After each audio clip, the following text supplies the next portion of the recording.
Hi friends, welcome to study with competitive guider. Competitive guider channel में हम आपका स्वागत करते हैं। इस चैनल के माध्यम से हम लोग हिंदी भाषा एवं साहित्य का वस्तुनिष्ठ इतिहास सरस्वती पांडे और गोविंद पांडे जी के पुस्तक को देख रहे थे, जो हमारे exam UGC, TGT, PGT, degree college एवं अन्य समस्त प्रतियोगी परीक्षाओं के लिए यह एक प्रमाणिक पुस्तक है, आपको पता होगा। और इस सीरीज को हम लोग आगे बढ़ाते हुए आज हम लोग जो शुरू करने वाले हैं वो भक्ति काल को शुरू करने वाले हैं।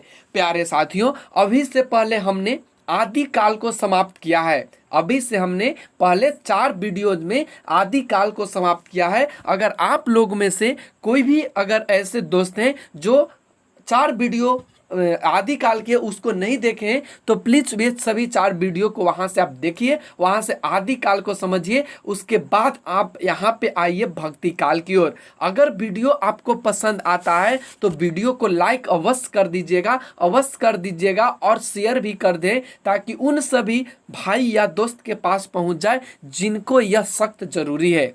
तो चलिए आज का हम लोग सेशन शुरू करते हैं। अगर वीडियो अच्छा लगे तो चैनल को सब्सक्राइब कर दीजिएगा इसी तरह के वीडियो पाने के लिए। तो चलिए आज शुरू करते हैं आज के लेक्चर्स को। आज हम लोग देखने वाले हैं भक्ति काल को। तो चलिए आज देखते हैं। जैसा कि यह स्लाइड्स में आप देख रहे हैं, यह सरस्वती पांडे और गोविंद पांडे जी का पुस्तक है। यहाँ से आज हम लोग देखने वाले हैं भक्ति काल। किसको देखने वाले? भक्ति काल को देखने वाले हैं। तो देखिए यहाँ से पूर्व पीठिका हम लोग देख लेते हैं। कहता है कि मोनियर विलियम्स के अनुसार भक्ति शब्द की व्युत्पत्ति भज धातु से हुई है। मोनियर विलियम्स के अनुसार भक्ति शब्द की व्युत्पत्ति भज धातु से हुई है। भक्ति शब्द का सर्वप्रथम उल्लेख श्वेताश्वेर उपनिषद में मिलता है। भक्ति आंदोलन के उदय के संबंध में कुछ विद्वानों का अभिमत निम्नलिखित है। यानी यहाँ पे समझिए मेरे प्यारे साथियों, यहाँ पे कुछ लोग हैं, कुछ विद्वान हैं जो भक्ति काल को कुछ अपने अनुसार, अपने समय के अनुसार उन्होंने विभाजित किया है और उनका नाम भी रखा है। तो आइए देख लेते हैं। सबसे पहले गिरियर्सन जी कहते हैं कि यह ईसाइयत की देन है। उसके बाद आचार्य रामचंद्र शुक्ल जी कहते हैं कि इस्लामी आक्रमण की यह प्रतिक्रिया है जिसने भक्ति काल को जन्म दिया। हजारे प्रसाद द्विवेदी कहते हैं कि भारतीय चिंतन धारा का स्वाभाविक विकास है। गजानन माधव मुक्ति बोध जी कहते हैं कि ऐतिहासिक सामाजिक शक्तियों के रूप में जनता के दुख एवं कष्टों से यह धर्म हुआ है या यह समय आया है भक्ति काल। तो इस तरह से ये सभी चार प्रसोता अपने अपने 4 मत से इन्होंने चारों मत इस प्रकार दिए हैं जैसा कि आपने देखा। तो आगे की ओर बढ़ते हैं तो यहाँ पे एक और व्यक्ति का नाम आ जाता है, रामविलास शर्मा जी, जो भक्ति काल को एक भक्ति आंदोलन, एक जातीय और जनवादी आंदोलन भी कहा है। तो उम्मीद है आपको यहाँ से समझ में आ गया होगा कि ये सभी जो प्रस्तोता हैं उन्होंने भक्ति काल को ऐसा माना है, ऐसा कहा है। अब यहाँ से आगे बढ़ते हैं तो कहता है भक्ति आंदोलन के उद्गम स्थल के संबंध में कुछ विद्वानों का मत निम्न है। भक्ति का जो सोता दक्षिण की ओर से धीरे धीरे उत्तर की ओर पहले से ही आ रहा था। उसने राजनीतिक परिवर्तन के कारण शून्य पड़ते हुए जनता के हृदय क्षेत्र में फैलने के लिए पूरा स्थान मिला। यह किनके द्वारा कहा गया है? तो ये जो मत दिया गया है वे रामचंद्र शुक्ल जी के द्वारा दिया गया है। कबीर दास जी कहते हैं कि भक्ति द्राविड़ उपजो लाए रामानंद, प्रगट किया कबीर ने 7 दीप नौखंड। ये कबीर जी ने कहा है। आगे बढ़िए तो देखिए आगे यहाँ से आपको दिखाई दे रहा है, यहाँ से कहा गया है क्वचित कत्व चिन्ह महाराष्ट्र गुर्जरे जीर्वंत गाता। यह कहते श्रीमद् भागवत जो है गीता, वहां से यह है। आचार्य शुक्ल ने दक्षिण में भक्ति का उद्भव स्वीकार किया है। जो आचार्य शुक्ल जी हैं वे दक्षिण में भक्ति का उद्भव स्वीकार उन्होंने किया है। भक्ति आंदोलन के संबंध में विभिन्न विद्वानों के कथन इस प्रकार है। कुछ विद्वान के कथन इस प्रकार है जैसा कि यहाँ आप देख रहे होंगे। बिजली की चमक के समान अचानक समस्त पुराने धार्मिक मतों के अंधकार के ऊपर एक नई बात दिखाई दी। कोई हिंदू यह नहीं जानता कि यह बात कहाँ से आई और कोई भी इसके प्रादुर्भाव का कारण निश्चित नहीं कर सकता। ये कौन कहते हैं? ये कहते हैं ग्रियर्सन जी। आइए बढ़िए आगे। तो ये कहते हैं आगे कि देश में मुसलमानों का राज प्रतिष्ठित हो जाने पर हिंदू जनता के हृदय में गौरव, गर्व और उत्साह के लिए वह आकाश न रह गया। उसके सामने ही उसके देव मंदिर गिराए जाते थे, देव मूर्तियाँ तोड़ी जाती थी और पूज्य पुरुषों का अपमान होता था और वे कुछ नहीं कर सकते थे। ऐसी दशा में वे अपनी वीरता के गीत को न तो वे गा सकते थे और न ही गुनगुना सकते थे और न बिना लज्जित हुए सुन सकते थे। आगे चलकर जब मुस्लिम साम्राज्य दूर तक स्थापित हो गया, तब परस्पर लड़ने वाले स्वतंत्र राज भी नहीं रह गए। इतने भारी राजनीति उलट फेर के पीछे हिंदू जन समुदाय पर बहुत दिनों तक उदासी सी छाई रही। अपने पौरुष से हताहत जाति के लिए भगवान की शक्ति और करुणा की ओर ध्यान ले जाने के अतिरिक्त कोई दूसरा मार्ग नहीं था। क्या यह कौन कहते हैं? ये रामचंद्र शुक्ल जी ही कहते हैं। आगे बढ़िए तो यहाँ कहता है कि लेकिन जोर देकर कहना चाहता हूँ कि अगर इस्लाम नहीं आया होता तो इस साहित्य का 12 आना वैसा ही होता जैसा आज है। ये कौन कहते हैं? ये हजारी प्रसाद द्विवेदी जी कहते हैं। आगे बढ़िए तो कहते हैं सत पीड़ा वयग्र लोकेशु कृष्ण एव गर्तिमाम। यह वल्लभाचार्य कहते हैं जो कृष्ण नामाश्रय श्रोता से संबंधित है। तो उम्मीद है आपको यह सभी पॉइंट समझ में आए होंगे। तो चलिए अगले पॉइंट्स की ओर बढ़ते हैं। यहाँ से कहता है जॉर्ज ग्रियर्सन ने भक्ति काल को हिंदी साहित्य का स्वर्ण युग कहा है। आप इसको नोट डाउन कर लेंगे कि जॉर्ज ग्रियर्सन ने भक्ति को हिंदी साहित्य का स्वर्ण युग कहा था। डॉक्टर रामविलास शर्मा ने भक्ति काल को लोक जागरण काल के नाम से पुकारा है। याद रखेंगे, लोक जागरण काल के नाम से रामविलास शर्मा जी ने भक्ति काल को पुकारे हैं। आचार्य हजारी प्रसाद ने भक्ति काल को लोक जागरण काल की संज्ञा दी है। लोक जागरण की संज्ञा कौन दी है? तो वे हजारी प्रसाद द्विवेदी ने भक्ति काल को दी है। तो उम्मीद है आपको यहाँ तीनों पॉइंट्स नोट कर लिए होंगे। तो चलिए अगले पॉइंट्स की ओर बढ़ते हैं। तो यहाँ अब हम लोग शुरू करते हैं आज से निर्गुण धारा। यानी यहाँ पे हम शॉर्ट में आपको बताना चाहते हैं कि जो हमारा भक्ति काल है वह 2 धाराओं में बटा, एक सगुण और एक निगुण। आप याद रखेंगे, एक सगुण धारा और दूसरा निगुण धारा। यानी निगुण धारा या निगुण काव्य कह सकते हैं जो भक्ति काल का विभाजन हुआ।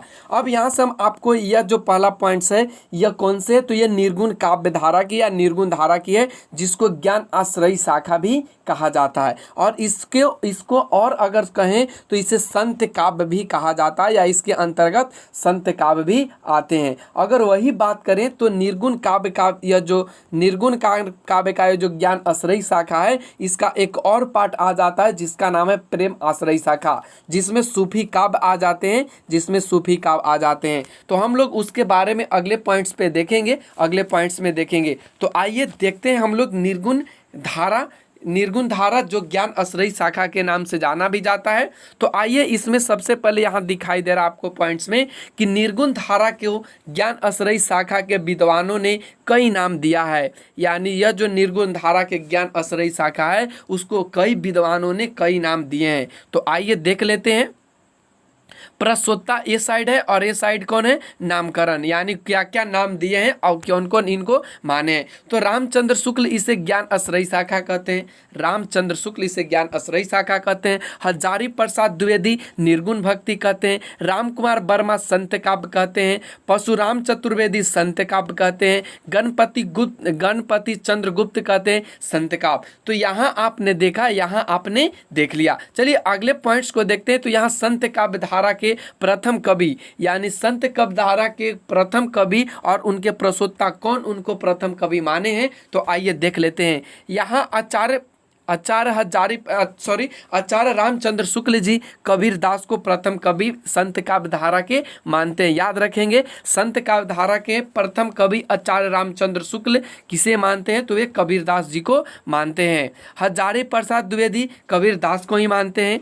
गणपति चंद्रगुप्त ये नामदेव को मानते हैं, राम कुमार वर्मा नामदेव को मानते हैं, राम स्वरूप चतुर्वेदी ये कबीर को मानते हैं। तो उम्मीद है आपको यहाँ से समझ में आ गया होगा। यानी रामचंद्र शुक्ल किन्हें मानते हैं प्रथम कवि संत काव्यधारा के, तो कबीरदास। हजारी प्रसाद द्विवेदी किन्हें मानते हैं, तो कबीरदास को ही। गणपति चंद्रगुप्त किसे मानते हैं, तो नामदेव। आप इसको एक बार रिवीजन कर लीजिएगा। अगर आप लोग इस वीडियो को देखते हैं तो प्लीज वीडियो को पूरा देखिए ताकि आपको पूरा चैप्टर समझ में आ जाए। आप लोग अगर थोड़ा वीडियो देखते हैं तो कुछ समझ में आने वाला नहीं है।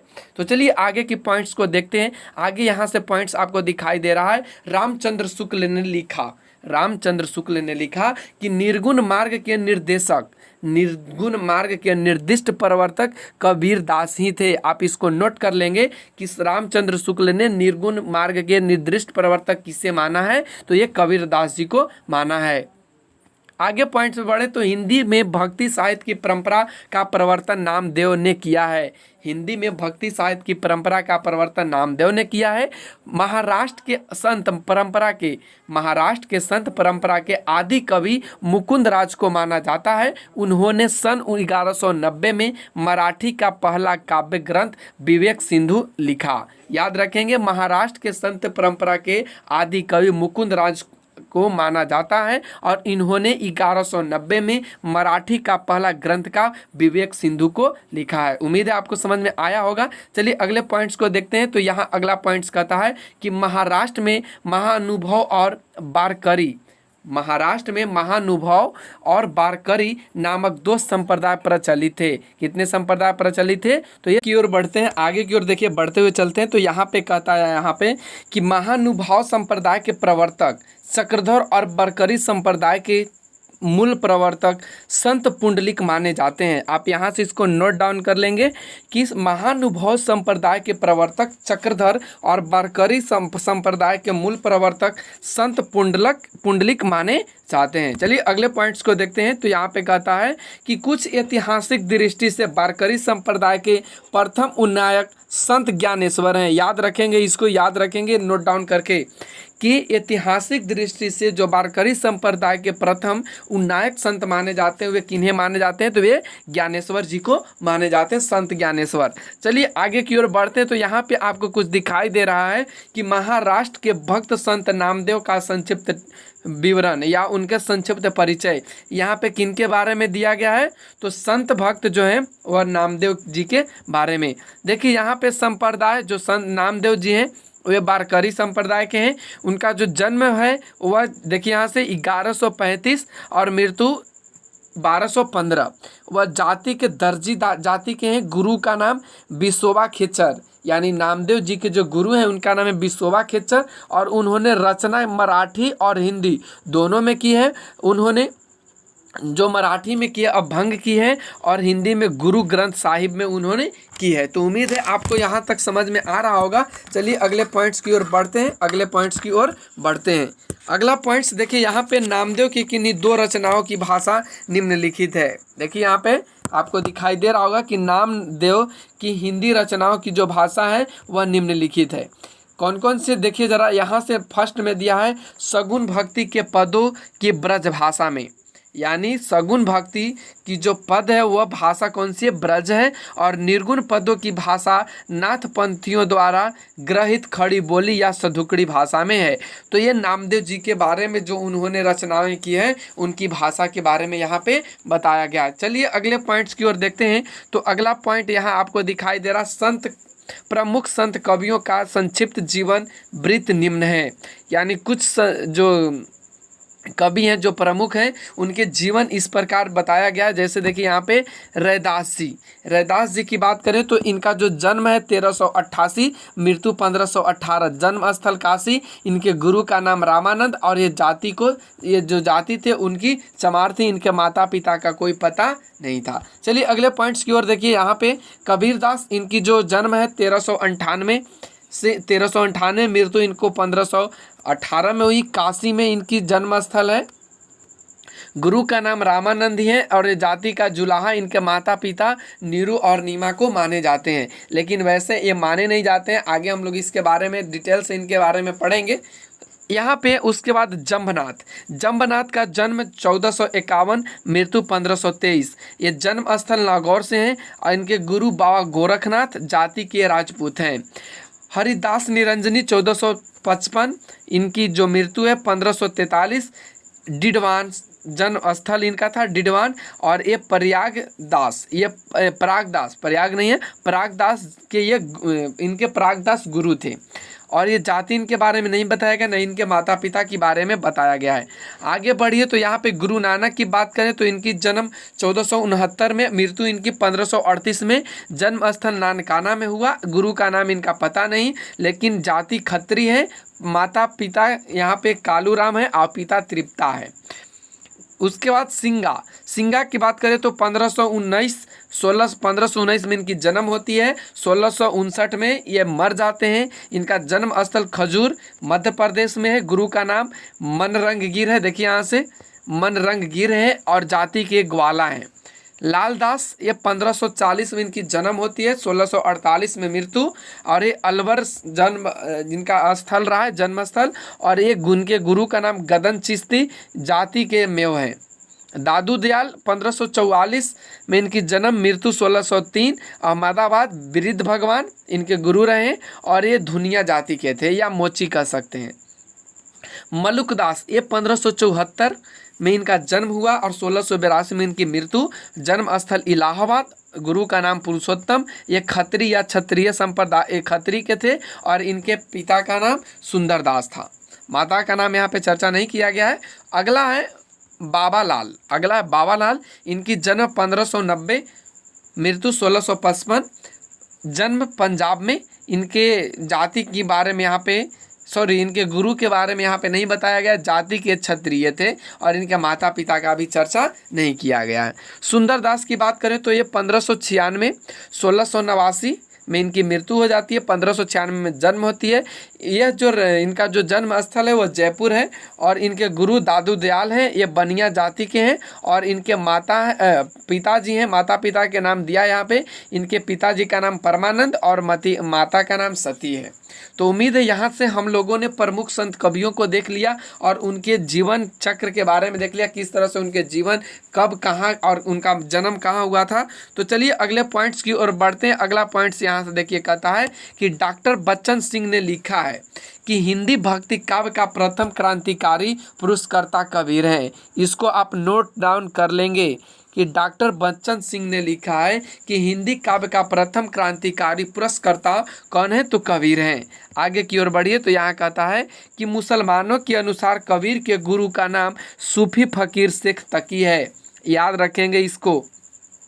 मुसलमानों के अनुसार कबीर के गुरु का नाम सूफी फकीर शेख तकी था। ये सिकंदर लोदी के पीर गुरु थे। याद रखेंगे, ये सिकंदर लोदी के पीर यानी गुरु थे कौन, तो कबीरदास। चलिए अगले पॉइंट्स की ओर बढ़िए तो यहाँ कहता है कबीर की बानी का संग्रह उनके शिष्य धर्मदास ने बीजक नाम से 1464 ईस्वी में किया। याद रखेंगे एकदम VVI मोस्ट VVI कई बार पूछे जा चुके हैं कि कबीर के बानी का संग्रह क्या कहलाता है, तो यहाँ पे याद रखेंगे बीजक कहलाता है। बीजक के 3 भाग हैं बताए गए हैं। बीजक के कितने भाग बताए गए हैं या किए गए हैं, 3 भाग किए गए हैं। एक रामायणी, दूसरा शब्द और तीसरा साखी। यह भी इम्पोर्टेंट है, पूछ लिया जाता है कि रामायणी शब्द क्या है या साखी क्या है, तो आपको उम्मीद है यहाँ से समझ में आ जाएगा। और यहाँ पे हम लोग देख भी लेते हैं। रामायणी देखिए यहाँ पे बताया गया है। रामायणी अर्थ रामायण। इसमें चौपाई और दोहा बताया गया है या प्रयुक्त छंद इसमें है, चौपाई और दोहा। और ये भाषा ब्रज भाषा और पूर्वी बोली में यह लिखी हुई है, रची हुई है या लिखी हुई है। उसके बाद शब्द की बात करें तो ये शब्द है जिसमें गेय पद कहने का मतलब ये गाने वाला पद है। यह ब्रज भाषा और पूर्वी बोली में इसकी जो भाषा रही है। और उसके बाद साखी बात करें तो यह साक्षी है, इसमें दोहा है। साक्षी में क्या है, दोहा है। और यह राजस्थानी पंजाबी मिली खड़ी बोली है। तो उम्मीद है आपको ये तीनों पॉइंट समझ में आ गए होंगे जो कबीर से रिलेटेड है, कबीर के बानी से रिलेटेड है। तो चलिए अगले पॉइंट्स की ओर देखते हैं। अगले पॉइंट्स यहाँ पे कहा है कि कबीर की भाषा को पंचमेल खिचड़ी, सधुकड़ी आदि के नाम से अभिहित किया जाता है। आचार्य हजारी प्रसाद द्विवेदी ने कबीर के भाषा को, देखिए यहाँ से आप इसको नोट कर लेंगे, आचार्य हजारी प्रसाद द्विवेदी ने कबीर को भाषा का डिटेक्टर कहा गया है। यह कई बार पूछ लिया गया है कि किसने कहा है कि कबीर भाषा के डिटेक्टर हैं, या भाषा के डिटेक्टर किन्हें कहा जाता है, तो आपको याद होना चाहिए कबीर ने। या कभी ऐसे पूछ लिया जाता है कि कबीर को भाषा का डिटेक्टर किसने कहा है, तो आपको याद होना चाहिए आचार्य हजारी प्रसाद द्विवेदी को। चलिए अगले पॉइंट्स की ओर बढ़ते हैं। तो अगला पॉइंट्स यहाँ से कहता है कि आचार्य रामचंद्र शुक्ल के अनुसार कबीर की वचनावली की सबसे प्राचीन प्रति सन 1512 में लिखी। आप इसको नोट कर लेंगे। यह सब देखिए, जो पहली बार है ना, आप ध्यान दीजिएगा, जो पहली बार और अंत बार, ये दोगों पे हम लोग ज़्यादा फोकस करेंगे, पहली बार और अंत बार पे, क्योंकि पहली बार और अंत बार पे क्वेश्चन बन जाता है। तो उम्मीद है कि आप समझ गए होंगे। तो चलिए अगले यहाँ पे पॉइंट्स को देखते हैं। यहाँ पे पॉइंट्स देखिए, अगला करा कि कबीर के भाषा के संबंध में कुछ विद्वान का मत निम्न प्रकार से प्रस्तुत किया गया है, देख लीजिए। पंचमेल खिचड़ी, इनको श्याम सुंदर दास जी ने कहा है। किन्हें? कबीर की भाषा को। कबीर की भाषा को श्याम सुंदर दास जी पंचमेल खिचड़ी कहे हैं। रामचंद्र शुक्ल जी इन्हें सधुकड़ी कहे हैं, और हजारी प्रसाद द्विवेदी इन्हें भाषा का डिटेक्टर कहा है। ये सभी कबीर की भाषा को, ये सभी विद्वान अपना अपना मत देते हैं। तो चलिए अगले पॉइंट्स की ओर देखते हैं। तो यहाँ पे कहता है कि कबीर की बनियों का सबसे पुराना नमूना गुरु ग्रंथ साहब में मिलता है। याद रखेंगे, कबीर की बनिया नहीं, बानियों लिखा है, थोड़ा सा मिस्टेक हो गया। कहा है कि कबीर की बानियों का सबसे पुराना नमूना गुरु ग्रंथ साहिब में मिलता है। कबीर के संबंध में महत्वपूर्ण कथन अग्रांकित है, कुछ लिखे गए हैं, देख लीजिए। यहाँ पे नंबर 1 में कहा गया है, महत्वपूर्ण कथन के नंबर 1 में, कि इसमें कोई संदेह नहीं है कि कबीर ने ठीक मौके पर जनता के उस बड़े भाग को संभाला जो नाथ पंथियों के प्रभाव से, प्रेम भाव और भक्ति रस से शून्य शुष्क पड़ता जा रहा था। याद रखेंगे, ये रामचंद्र शुक्ल जी कहे हैं। नंबर 2 पे कहता है कि उन्होंने भारतीय ब्रह्मवाद के साथ सूफियों को भावात्मक रहस्यवाद, हठ योगियों के साधनात्मक रहस्यवाद और वैष्णव के अहिंसावाद तथा प्रपतिवाद, देखिए यहाँ पे कहता प्रपतिवाद का मेल करके अपना पंथ खड़ा किया। ये भी रामचंद्र शुक्ल ही कहते हैं। आगे बढ़िए तो यहाँ से कहता है नंबर 3 पे कि भाषा बहुत परिष्कृत और परिमार्जित न होने पर भी कबीर की उक्तियों में कहीं कहीं विलक्षण प्रभाव और चमत्कार हैं। प्रतिभा उनमें बड़ी प्रखर थी, इसमें संदेह नहीं है। ये रामचंद्र शुक्ल जी ही ऐसा कहते हैं। चलिए अगले पॉइंट्स की ओर देखते हैं। तो अगला पॉइंट्स यहाँ से कहता है कि कबीरदास की मृत्यु मगहर में हुई थी। आपको याद रखना चाहिए कि कबीरदास की मृत्यु कहाँ हुई थी? मगहर में हुई थी। कबीर की पत्नी का नाम लोई था, याद रखेंगे, और पुत्र पुत्री का नाम कमाल तथा कमाली था। यानी इनका पुत्र पुत्री भी थे। कबीर के पुत्र का नाम कमाल था और पुत्री का नाम कमाली था। संत रैदास, देखिए यहाँ से संत रैदास रविदास, जिसको रविदास भी कहा जाता है, मीराबाई और उदय के गुरु माने जाते हैं। जो रैदास जी हैं वे मीराबाई के और उदय के गुरु माने जाते हैं। रैदास के 40 पद गुरु ग्रंथ साहिब में संकलित है।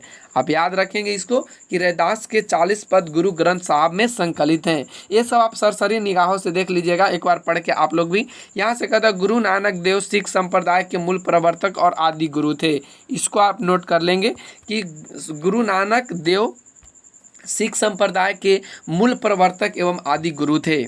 गुरु नानक देव की पत्नी का नाम सुलक्षणी था। गुरु नानक देव की पत्नी का नाम सुलक्षणी था तथा उनके 2 पुत्र थे, एक श्रीचंद्र और दूसरा लक्ष्मी चंद्र। एक गुरु नानक देव की पुत्र थे, एक गुरु नानक देव के पुत्र थे और इनके पत्नी सुलक्षणी थी।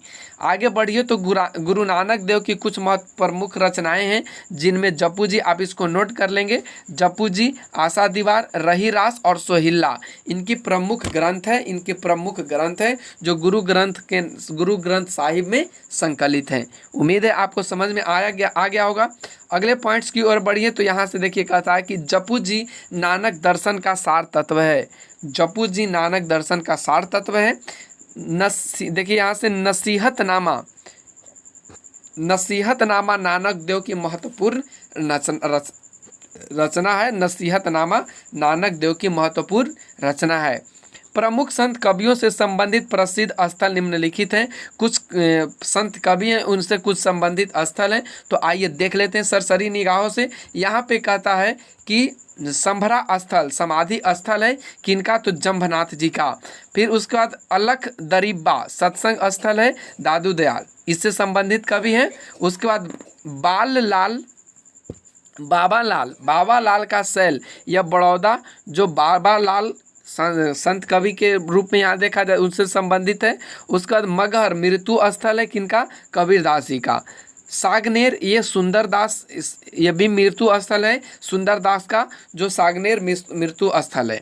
उसके बाद भराने राजस्थान में जो मृत्यु स्थल है दादू दयाल का। फिर उसके बाद द्वारका मृत्यु स्थल है मीराबाई का। तो ये सभी आपने देखा महत्वपूर्ण संत कवियों से संबंधित स्थल। तो चलिए अगले पॉइंट्स की ओर बढ़ते हैं। यहाँ से कहता है कि संत कवियों द्वारा परिवर्तित संप्रदाय, मुख्य केंद्र और उनके प्रमुख शिष्य इस प्रकार हैं। यानी यहाँ से संत जो कवि हैं उन्होंने अपना संप्रदाय को परिवर्तित किया और उनका केंद्र क्या रहा, देखिए यहाँ पे सबसे पहले हम लोग कबीर संप्रदाय कबीर पंथ की बात करें तो इसके प्रवर्तक कबीर जी हैं। काशी इनका केंद्र रहा। इनके जो प्रमुख शिष्य वे धर्मदास जी हैं। फिर उसके बाद सिख आता है जिसका संप्रदाय प्रवर्तक गुरु नानक है। ये पंजाब केंद्र रहा। इनके कोई प्रमुख शिष्य नहीं रहे। उदासी या श्रीचंद के द्वारा इनका पता ही नहीं चला कि इनका केंद्र क्या रहा और इनका कोई प्रमुख शिष्य नहीं रहा। बिश्नोई ये जम्भनाथ जी का है और केंद्र बीकानेर रहा। और ये हवाली, देखिए यहाँ से हावली पावजी लोहा पागल दत्तनाथ और मालदेव, ये सभी इनके प्रमुख शिष्य हैं। अगले पॉइंट्स की ओर बढ़िए तो देखिए यहाँ से अगला कहा है निरंजनी। देखिए यहाँ से कहा है निरंजनी इनका जो संप्रदाय प्रवर्तक बने वह हरिदास निरंजनी बने और इसका जो स्थल रहा वह डिडवाना रहा। और इनके दो शिष्य रहे, एक नारायण दास और दूसरा रूपदास। आगे बढ़िए तो यहाँ देखिए लाला पंथ जो लाल दास के द्वारा किया गया, ये अलवर में, इनके कोई शिष्य नहीं है। दादू पंथ दादू दयाल के द्वारा, और ये राजस्थान में इनके शिष्य रज्जब सुंदरदास परागदास और जनगोपाल हैं प्रमुख इनके शिष्य। आगे बढ़िए तो यहाँ कहता है बाबा लाली, ये बाबा लाल के हैं, वह गुरुदासपुर, इनके कोई शिष्य नहीं है। फिर उसके बाद बाबरी, ये बाबरी साहिबा, इसके कोई गुरु, इनके कोई स्थल नहीं है और इनका कोई इनका कोई शिष्य नहीं है, प्रमुख शिष्य नहीं है। उसके बाद सत्यनामी जो जगजीवन दास नारलोन है, इनके दो गुरु हैं, इनके दो शिष्य हैं, एक गोविंद साहब और दूसरा भीखा साहब। उसके बाद साधु की बात करें तो ये भीर बानू इनके प्रवर्तक हुए और ये फर्रुखाबाद रहा। तो उम्मीद है यहाँ तक के पॉइंट्स को आपने समझ लिया होगा। तो चलिए अगले पॉइंट्स की ओर बढ़ते हैं। देखिए यहाँ से अगला पॉइंट्स यहाँ से कहता है कि दादू दयाल, देखिए यहाँ से दादू दयाल के संप्रदाय को ब्रह्मा संप्रदाय या पर ब्रह्मा संप्रदाय के नाम से भी जाना जाता है। जो दादू दयाल के संप्रदाय है उनको ब्रह्मा संप्रदाय या पर ब्रह्मा संप्रदाय के नाम से भी जाना जाता है। निरंजनी संप्रदाय उड़ीसा में प्रचलित है। दादू पंथ के उत्तराधिकारी दादू के पुत्र गरीब दास तथा मिस्किन दास थे। याद रखेंगे, दादू पंथ के उत्तराधिकारी दादू के पुत्र गरीब दास और तथा मिस्किन दास थे। कबीर दास के उत्तराधिकारी कमाल एवं धर्मदास थे। याद रखेंगे, धर्मदास थे और उनके पुत्र कमाल था। चलिए अगले पॉइंट्स की ओर बढ़िए तो यहाँ कहता है कि प्रमुख संत कवियों द्वारा रचित ग्रंथ एवं भाषा इस प्रकार है। तो पहला आता है हरिदास निरंजनी, इन्होंने इतने सारे पुस्तक को लिखा और ये सभी सरल ब्रज भाषा में इन्होंने लिखा। चलिए देख लेते हैं। अष्टपदी जोग ग्रंथ इन्होंने लिखा, ब्रह्मास्तुति लिखा, हंस प्रबोध लिखा ग्रंथ इन्होंने, निरखपक मूल ग्रंथ लिखा, पूजा उद्योग ग्रंथ लिखा, समाधि जोग ग्रंथ लिखा, संग्राम जोग ग्रंथ लिखा। और ये सभी भाषा कौन था, तो ब्रज भाषा। अगला बात करें सिंगा जी का, तो इन्होंने सिंगा जी का दृढ़ उपदेश लिखा, सिंगा जी का आत्मबोध लिखा, सिंगा जी का दोष बोध लिखा, सिंगा जी का नरद लिखा, सिंगा जी का शरद लिखे। सिंगा जी की बानी, सिंगा जी की बीना वाली, सिंगा जी का सतवार, सिंगा जी की 15 तिथि, सिंगा जी की 12 मासी, सिंगा जी के भसन, ये सभी निमाड़ी भाषा में लिखे हैं। उसके बाद दादू दयाल की बात करें तो इन्होंने हड्डेवानी, अंगवधु, कायावेली, ये सभी राजस्थानी खड़ी बोली मिश्रित ब्रज भाषा है। याद रखेंगे दादू दयाल के ये तीनों पॉइंट्स आपके लिए VVI पॉइंट्स हैं कि हड्डे बानी किनके हैं, तो ये दादू दयाल के, अंग बधु इन्हीं की है, काया बेली इन्हीं की है, काया बोली है। तो उम्मीद है आपको समझ में आ गया होगा। चलिए अगले पॉइंट्स की ओर बढ़ते हैं। तो मलुक दास जी की बात करें तो इन्होंने रत्न खान लिखा है, ज्ञान बोध लिखा है, ज्ञान परोक्षी लिखा है जो अवधी भाषा में है। उसके बाद भक्तवात्सल्य वली लिखा है, भक्ति विवेक, 12 खड़ी, राम अवतार लीला, ब्रज लीला, ध्रुव चरित, सुख सागर शब्द, और ये सभी जो लिखे हैं वे भाषा कौन सा है, ब्रज। तो इन्होंने दो भाषा को लिया, एक अवधी को और दूसरा ब्रज भाषा को। चलिए अगले पॉइंट्स की ओर बढ़िए। तो अगला पॉइंट्स बाबा लाल की है, इन्होंने असरारे मार्फत लिखा और नादुरी रिकांत लिखा। सुंदर दास की बात करें तो इन्होंने ज्ञान समुद्र लिखा, सुंदर विलास लिखा, और इनकी जो भाषा रही वो प्रस्कृत ब्रज भाषा रही। रज्जब की बात करें तो ये संबंगी लिखे। गुरु अर्जुन सिंह की बात करें तो ये सुखमनी, बावनी, आखिरी लिखे, 12 मासा, और इस सब का भाषा कौन सी है, तो ब्रज भाषा है। आगे बढ़िए। तो निपट निरंजन शांति सरसी लिखा है, निरंजन सगरा लिखे हैं।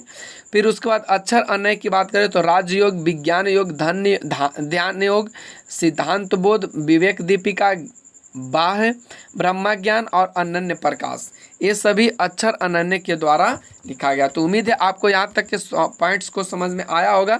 देखिए यहाँ से आगे की बात करता है कि दादू दयाल की बानियों का सर्वप्रथम संपादन उनके दो शिष्य संत दास और जगन दास ने हड्डेवानी शीर्षक के से किया था। याद रखेंगे कि दादू दयाल की जो बानियों का सर्वप्रथम संपादन किसने किया था, तो दो इनको शिष्य किया था, एक का नाम संत दास और दूसरा का नाम जगन दास, जिन्होंने हड्डवानी शीर्षक से किया। पुनः रज्जब ने अंगबंधु शीर्षक से इसका संपादन किया, और उसके बाद पुनः जो रज्जब जी हैं वे अंगबंधु के नाम से संपादित कर दिए, किनके द्वारा, रज्जब जी के द्वारा। अगला पॉइंट्स कहता है कि बाबा लाल कृत असरारे मार्फत में उनका और दारा सिकों का वार्तालाप संग्रहित है। इसको आप नोट कर लेंगे कि बाबा लाल कृत असरारे मार्फत में उनका और दारा सिकों का वार्तालाप संग्रहित है। तो प्यारे साथियों आज के लिए इतना ही, फिर अगले वीडियो में हम लोग मिलते हैं। तब तक के लिए टेक केयर, बाय बाय। फिर से हम अगले वीडियो में मिलेंगे। और प्यारे साथियों आप लोग से रिक्वेस्ट है कि आप लोग वीडियो को पूरा देखें। अगर वीडियो अच्छा लगे तो चैनल को सब्सक्राइब कर दें, वीडियो को लाइक और शेयर दोनों कर दें, ताकि आपके लिए यह बेनिफिट का काम हो सके कि इसी तरह हम लगातार आपका तैयारी में योगदान देते रहें। तो आज के लिए बस इतना ही। Thanks for watching, take care, bye bye.